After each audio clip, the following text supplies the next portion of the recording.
To politics now. After his poor showing in South Carolina's primary, Pete Buttigieg tonight suspended his campaign. A new CBS News Battleground Tracker poll ahead of Super Tuesday shows Bernie Sanders leading in two big prizes. In California, 31% of likely primary voters say he's their top choice. In Texas, the same is true, although it's a much tighter race. Still, former Vice President Joe Biden is basking in his big win in South Carolina. Here's Nikole Killion.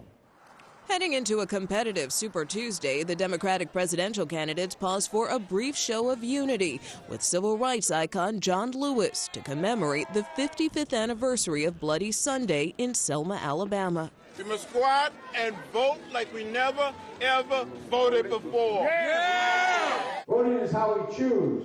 Former Vice President Joe Biden was full of praise after his resounding victory in South Carolina.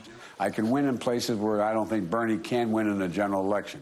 Biden on a blitz suggested it's down to a two-man race with Bernie Sanders. But the frontrunner continues to outspend him on the ground, announcing a whopping $46.5 million raised in February. It's how we raised it.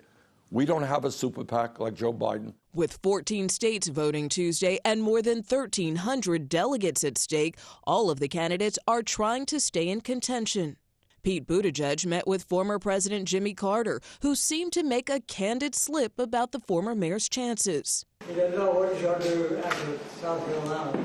Every day we'll do that. Former New York City Mayor Mike Bloomberg will be on the ballot for the first time since the caucus and primary contest began. I have been in 27 states, 67 cities in the last 10 weeks, and we'll see what happens. He faced an icy reception at the Selma service as some parishioners turned their backs in protest.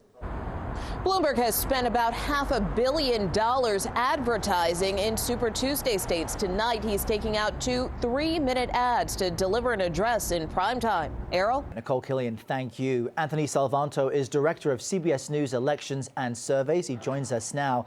Looking ahead to Super Tuesday, Anthony, what are Senator Sanders and Vice President Biden's strengths? Well, Errol, let's start with what we saw in South Carolina. For Vice President Biden, we saw very strong performance among African-American voters. That is a key strength for him. He's going to try to parlay that across these Super Tuesday states.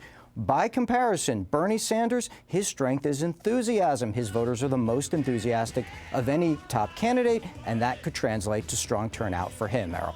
Now, some still see this as a two-way race, but really right now it is still bigger than that, right? It is bigger than that. There are other candidates, namely Mike Bloomberg, maybe Elizabeth Warren, Pete Buttigieg, all of whom will be competing to pick up delegates. The exciting thing about Super Tuesday is that the Democrats don't just hand out all their delegates to the winner, they hand them out to all the top finishers. That could keep this race going for a while, Errol. That's right. You'll sleep next year. Anthony Salvanto, thank you very much.